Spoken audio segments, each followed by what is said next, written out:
Et oui, merci Melchior. Didier Leprince nous a rejoint. Il est maire Les Républicains de Fontvannes, membre du bureau directeur de l'Association des maires de France, également conseiller départemental de l'Aube. Bonjour. Bonjour Charlotte. Et puis Éric Crézel, toujours avec nous, maire de Ceffonds et président de l'Association des maires ruraux de la Haute-Marne. Alors Didier Leprince, la problématique du manque de médecins généralistes, vous la connaissez. Combien de médecins vous avez, vous, sur votre commune ? Alors aujourd'hui, on va raisonner plutôt par rapport au bassin de vie, au canton. La commune de Fontvannes compte 740 habitants, le canton historique en compte 6000.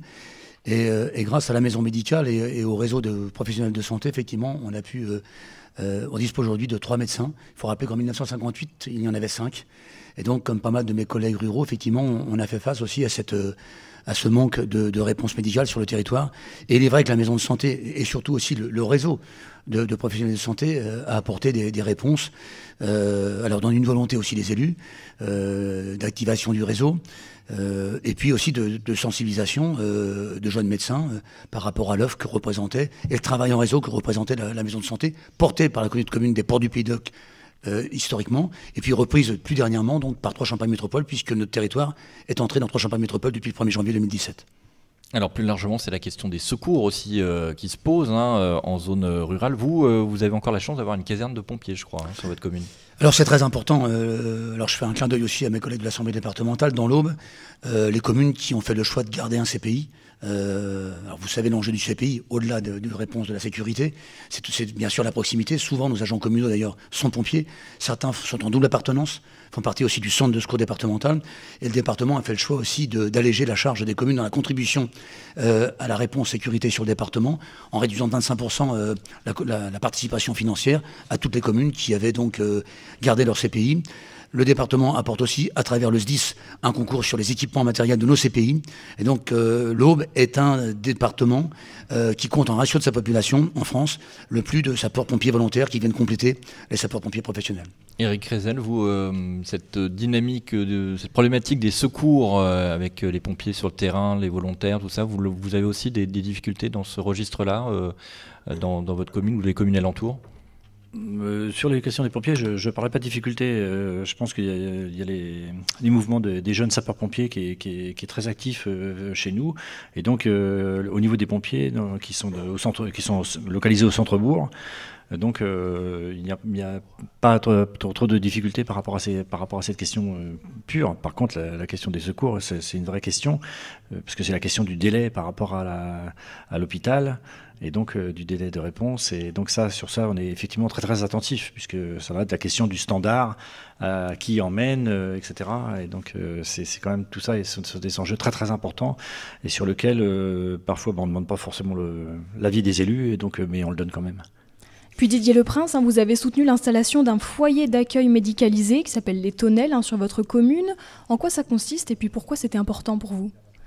Alors, il est vrai que vous savez la difficulté en France pour un certain nombre de familles de pouvoir trouver un lieu d'hébergement. Il existait à Sissac donc un foyer d'accueil pour adultes en situation de handicap. Et puis, il y avait la nécessité d'enchaîner derrière, puisque dès 35, 40 ans, nos concitoyens handicapés doivent trouver donc une maison plus adaptée, de retraite, je dirais, pour les personnes en situation de handicap. Il y avait plusieurs pistes qui s'étaient ouvertes. J'étais déjà conseiller départemental à l'époque.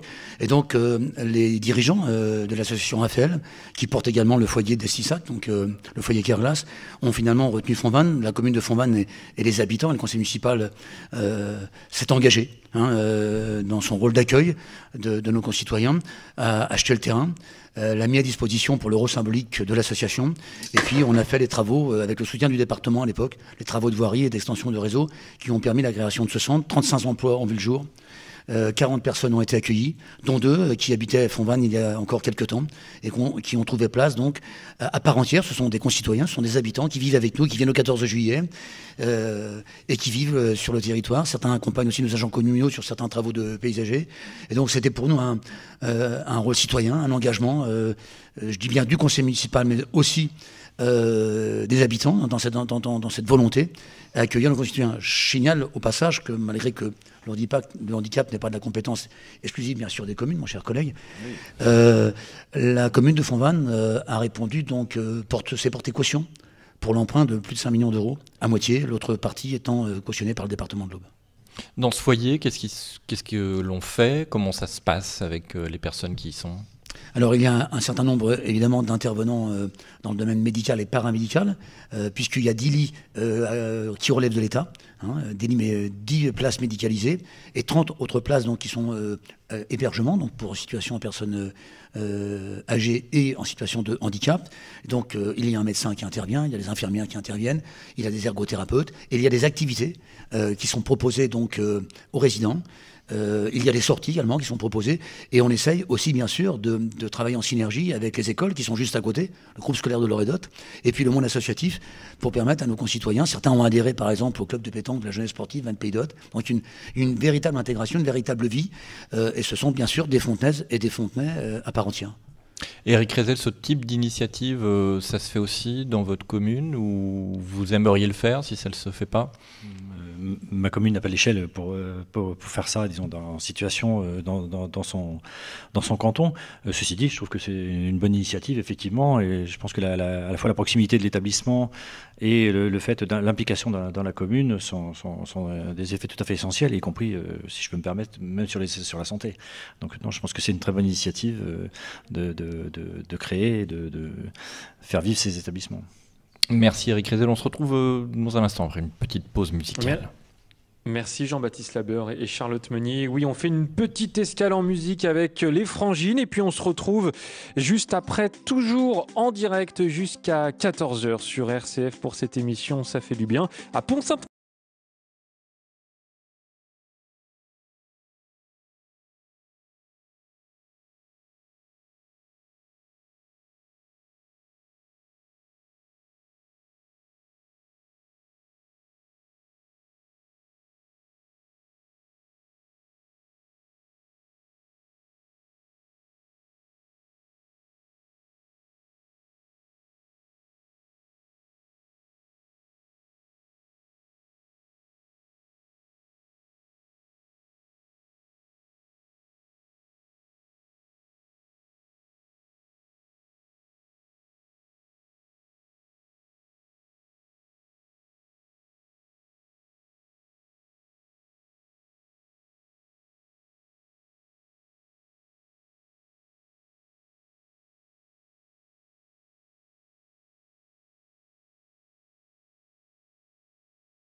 Tout de suite, dernière partie de Ça fait du bien, spécial municipal et santé en direct de Pont-Sainte-Marie au domaine de Nazareth avec vos invités Jean-Baptiste Labeur et Charlotte Meunier. On continue de parler surtout des déserts médicaux. Et oui, on parlait à l'instant du foyer médicalisé des Tonnelles à Fontvannes.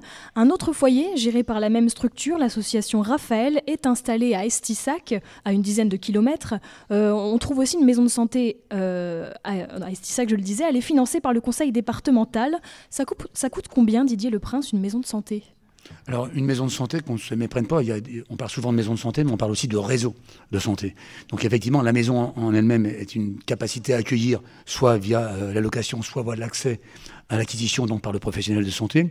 Une maison de santé, ça vaut aujourd'hui entre 2 et 3 millions d'euros. Hein. Tout dépend évidemment de la surface. On a une collègue qui en a créé une il y a très peu de temps aussi sur le secteur d'Arcis-sur-Aube. Donc effectivement, c'est un moyen de capter, c'est un moyen d'accueillir les professionnels de santé. Mais encore une fois, il est important de réfléchir toujours en réseau et sur l'ensemble du réseau et du travail en synergie de l'ensemble des professionnels de santé sur le territoire. Bon, on va y aller justement à Arcis-sur-Aube, là vous en parliez Didier Leprince, à 30 minutes de Troyes. C'est une nouvelle structure qui vient de voir le jour. Et Charlotte, vous y êtes allée. Et oui, c'est une maison de santé de taille, pas moins de 1000 mètres carrés de surface, qui regroupe au total 19 cabinets. Alors tous n'ont pas encore été investis, mais on peut déjà consulter infirmières, pédicures, kinés ou encore ostéopathes. Et puis des médecins généralistes et des dentistes devraient rapidement venir compléter cette offre de soins. Un projet à 2 millions d'euros, financé à 65% par l'État, la région et le département. Pour Solange Gaudy, présidente de la communauté de communes Arcis-Mailly-Ramru, cette maison de santé était plus que nécessaire. Le secteur d'Arcis se trouve dans un désert médical. C'était véritablement une volonté de la communauté de communes d'implanter donc cet équipement au service des professionnels de santé. Tous les cabinets à l'heure actuelle ne sont pas encore occupés, mais voilà, petit à petit, donc il y a des réservations et on peut supposer donc qu'il pourra être rempli dans l'année.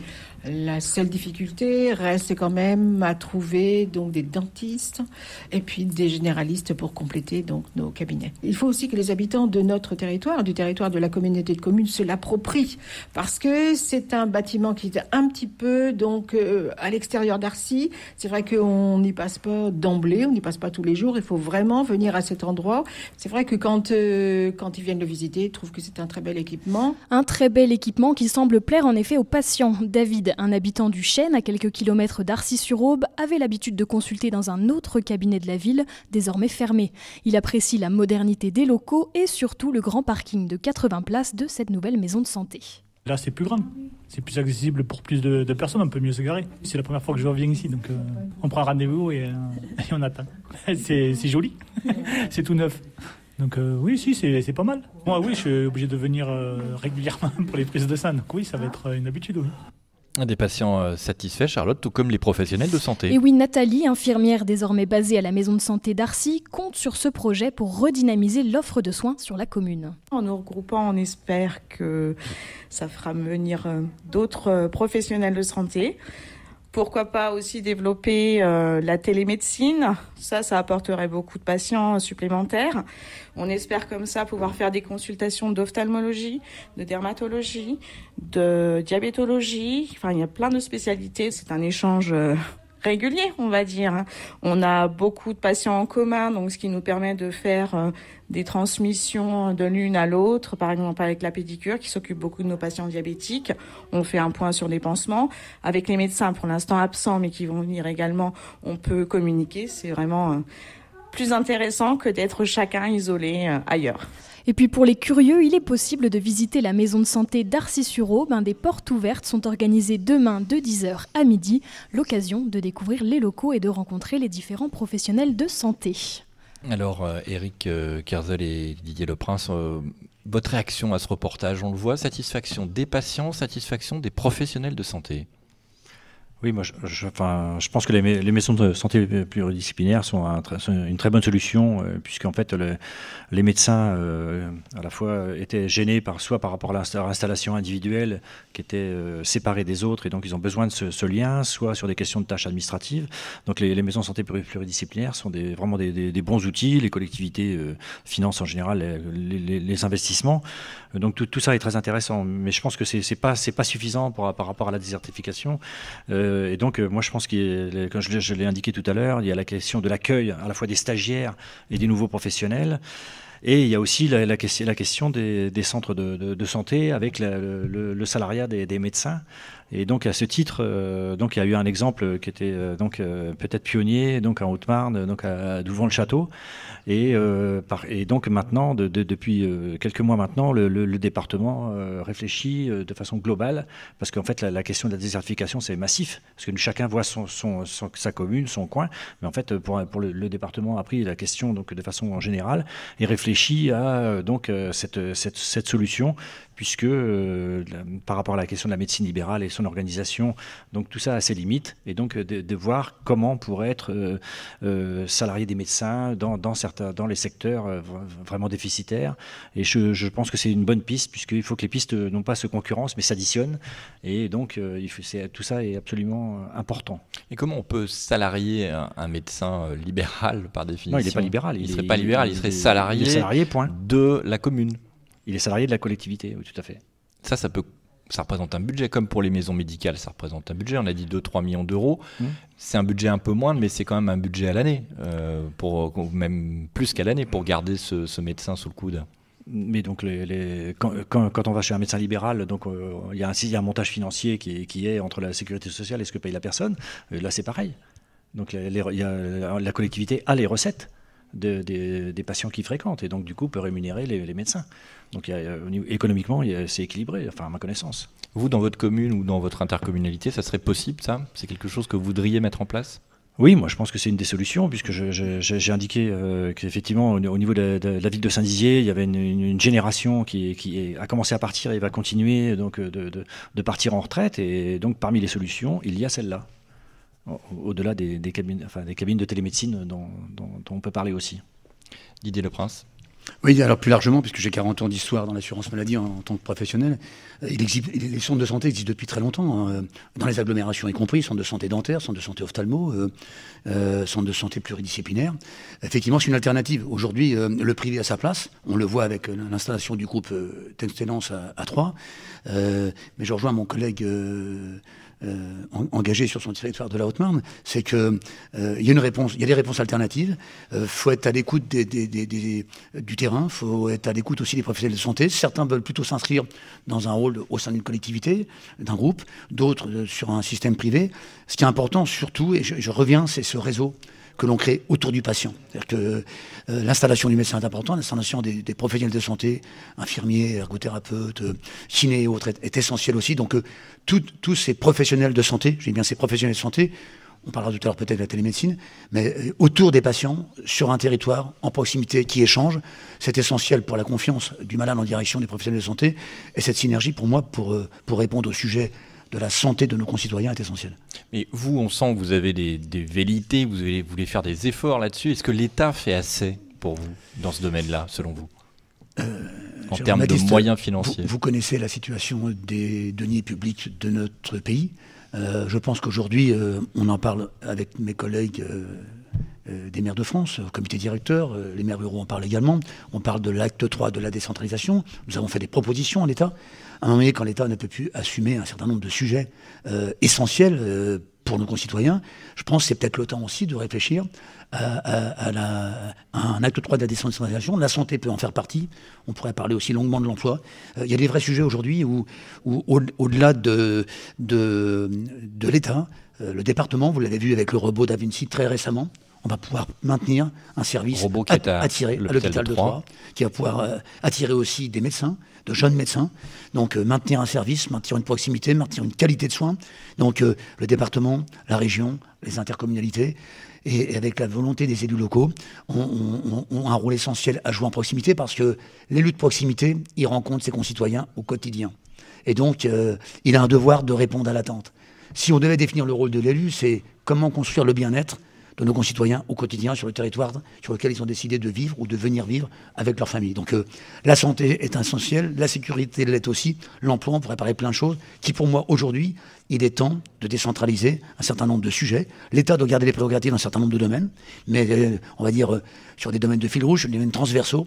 Mais c'est essentiel aujourd'hui, et je pense que les maires de France, que ce soit les maires ruraux, que ce soit l'AMF, vont revenir à la charge, je dis bien à la charge, pour dire au gouvernement du président Macron que c'est l'heure de passer à l'acte 3 de la décentralisation, et la santé en fait partie. Éric Rezel, sur la décentralisation acte 3, vous êtes d'accord avec votre collègue? Donc l'acte 3 de la décentralisation est effectivement très, très importante, et donc chacun son rôle. Effectivement, l'État peut garder ce rôle. J'ai parlé tout à l'heure des universités, et je pense qu'effectivement chacun son rôle par rapport à ces questions-là. Mais la mise en œuvre pratique, effectivement, c'est toute la place des collectivités locales. Alors en attendant cet acte 3 de la décentralisation, les consultations de télémédecine dont on parlait dans la deuxième partie de cette émission, c'est quelque chose pour vous qui est positif? Oui, donc à Saint-Dizier et sur l'agglomération à l'avenir. Donc pour l'instant, il y a eu l'installation de deux télécabines donc sur la ville de Saint-Dizier, donc avec un fonctionnement, avec effectivement une infirmière et donc tout l'outillage et donc pour cette question-là. Et donc au bout de plusieurs mois d'activité, donc c'est piloté par la maison de santé pluridisciplinaire de la ville.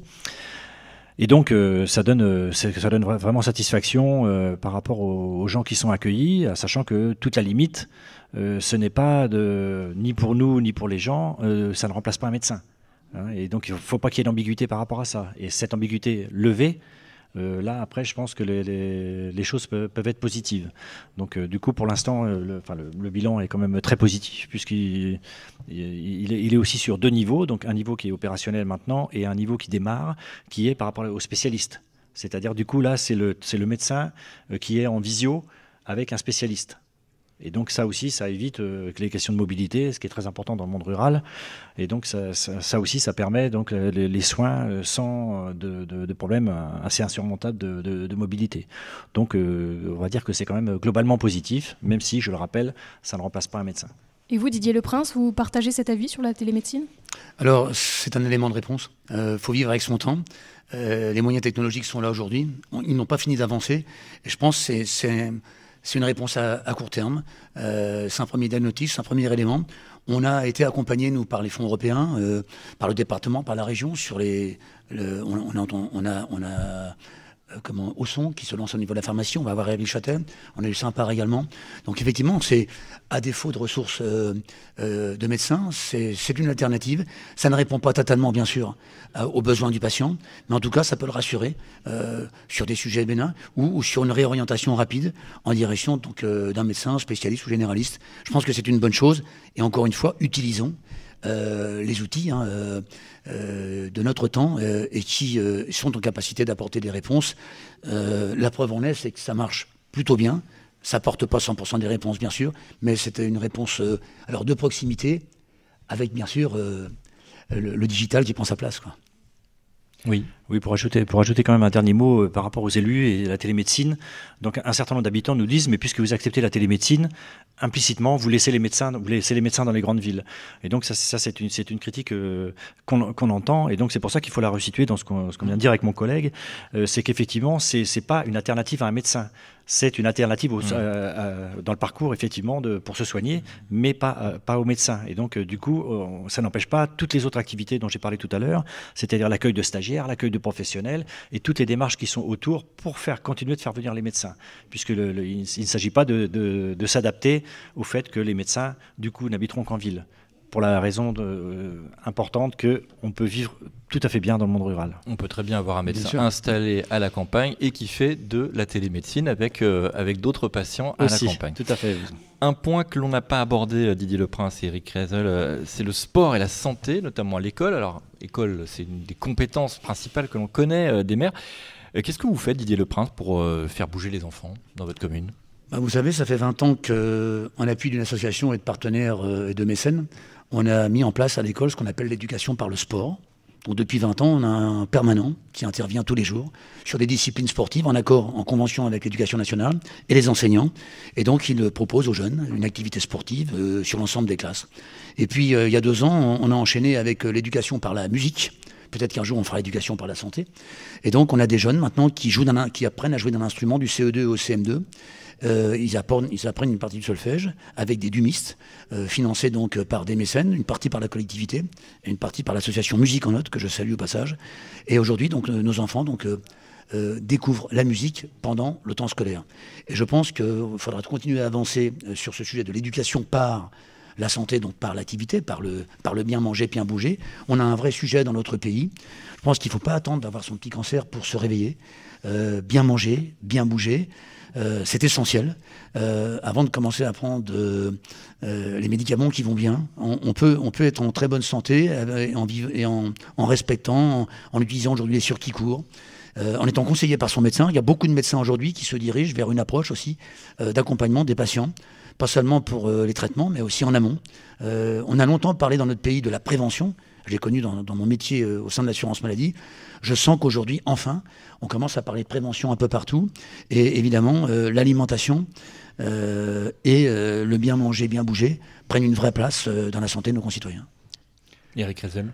Oui, donc là, effectivement, j'abonde dans ce qu'indique Didier Leprince à l'instant, et je pense qu'effectivement, la vraie dimension, c'est par rapport à la question de la maladie, c'est de ne pas être malade, et qu'effectivement, plus on est en bonne santé, plus on fait du sport, mieux c'est. Et là aussi, donc par rapport au monde rural, puisqu'on sait que, a priori, enfin, le dernier chiffre que j'ai eu, c'est que 71% des cadres de la région parisienne désireraient habiter en campagne. Donc, je pense qu'effectivement, il faut aussi lier, c'est parce que donc on voit tous les inconvénients, mais un avantage quand même, c'est qu'à la campagne, on peut quand même faire beaucoup de sport et dans des contextes tout à fait intéressants. On a des lacs, des forêts, des chemins, et donc même pour le sport doux. Donc il y a tout ce qu'il faut pour faire ça et donc rester en bonne santé. Pour finir, Didier Leprince, Éric Rezel, qu'est-ce que vous diriez à un médecin pour qu'il vienne s'installer chez vous ? Oui, bah c'est simplement. Enfin, excusez-moi de faire une toute petite parenthèse. On dit souvent, le médecin ne vient pas parce que sa femme ne veut pas habiter au monde rural. Alors moi, je dis homme ou femme, vos conjoints seront bien accueillis, vous inquiétez pas, et donc ils trouveront de quoi faire et vivre tout à fait correctement.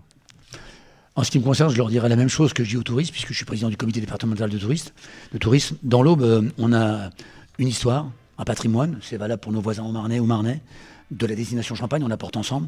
On a bien sûr ce champagne, qui est connu mondialement. Et on a aussi cette qualité de vie à travers nos territoires ruraux. Eric en parlait tout à l'heure, nos lacs, nos forêts, nos sentiers. Et donc, vivre dans la vallée de la Vanne ou vivre sur le plateau de Langres ou vivre chez notre ami Solange à Arcy, cette aube en Champagne, à 1h30 de Paris, qui s'équipe, vous l'avez vu maintenant, avec le haut débit échéant 2022, c'est tout près, qui a une diversité d'emplois proposés, d'emplois qualifiés. Merci. C'est la qualité de vie. On va conclure là-dessus. Très bien. C'est la qualité de vie. Vive l'Aube en Champagne et vive la Champagne. Voilà. Merci à tous nos invités. Merci. Éric Rezel, maire de Ceffonds et président des maires ruraux de Haute-Marne. Merci à vous, Didier Leprince, maire de Fontvannes. Merci aussi à Philippe Faure pour la réalisation technique. Merci à toute l'équipe d'RCF Haute-Marne pour l'organisation de cette journée. Charlotte Meunier, bien sûr, mais aussi Thomas Pasquier à la rédaction. Rémi Allaire, le directeur de RCF Haute-Marne, Aube. Merci Jean-Baptiste Labeur. Merci Charlotte Meunier, merci Antoine Picot, Pascal Gauthier. Le Tour de France des municipales continue. Prochain rendez-vous le 12 mars à Beaupro en Mauges, à 50 km d'Angers.